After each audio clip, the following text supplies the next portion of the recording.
Celtic mythology, the Celts, right? They've captured our imagination now for a couple hundred years at minimum. But what captured the world's eye and mind even more than just the Celts was the Druids. The Druids of the Celtic order. And I'm going to tell you a story today that was written by the ancient Greek philosopher Ptolemy about Alexander the Great's first meeting with the Celtic Druids. And you're going to be as stunned as I am, because in this, the Druids not only make fun of the power structure of Rome, but they do so by acknowledging the Venus apocalypse. You ready? Here we go. Our story today comes from Dr. Philip Freeman's book, The Philosopher and the Druid. Quote, Ptolemy's memoir records that as Alexander sat before his tent, a small group of warriors approached the camp and asked for an audience with the king. They were unusually tall men with drooping mustaches, each wearing a gleaming gold torque, a sort of thick necklace around his neck, and a bright colored tunic that reached halfway to his knees. They carried long swords in finely decorated scabbards attached to chain belts, while flowing cloaks of checkerboard green were fastened around their shoulders with enormous gold brooches. Strangest indeed to the eyes of the civilized Greek was the utterly barbaric way they dressed below the waist. They wore, of all things, pants. The embassy approached the astonished king and presented themselves as Celts who had traveled from the mountains of the west to seal a pact of goodwill with the victorious monarch. Alexander welcomed them warmly, assured them of his peaceful intentions towards their people, and invited them to share a drink of fine Greek wine.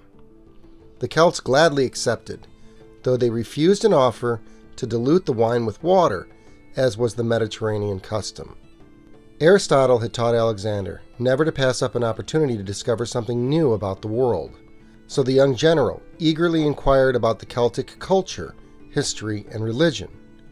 Finally, when their tongues were thoroughly loosened by drink, Alexander asked his visitors one last question. What do you fear most? Most men in such a situation would have naturally turned to flattery and quickly answered that they most feared the military might of the great general, who sat across from them. But the leader of the Celtic band soberly looked Alexander in the eye and said, Nothing. We honor the friendship of a man like you more than anything in the world, but we are afraid of nothing at all. Except, he added with a grin, that the sky might fall down on our heads.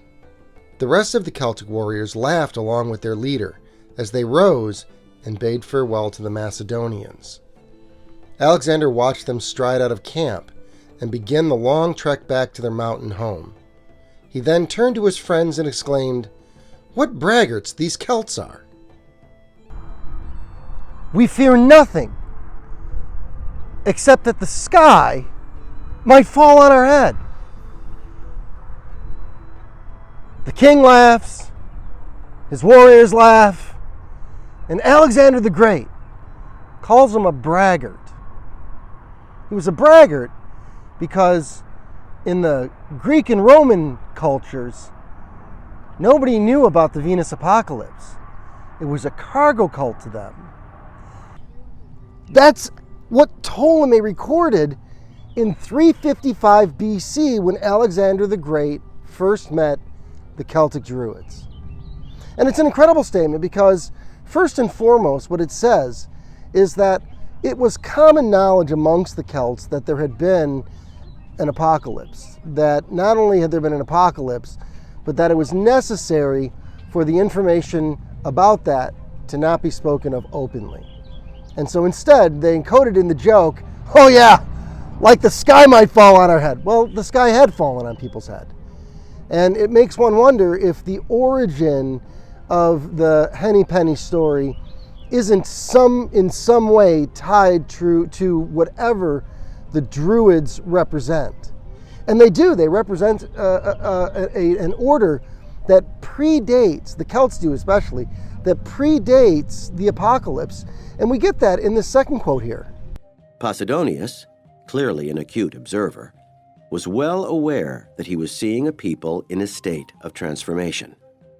This sense of change is made explicit when in one description of Celtic behavior, quoted by Strabo, he uses the phrase, "and in former times," to preface his account.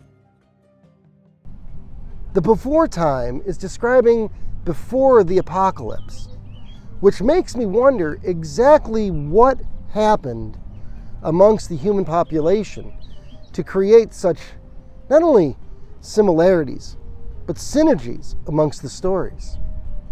And as we'll continue to see, whatever this Druidic order is, whatever the energy was that created these interactions in history, these encoded myths in our literature, whatever energy it was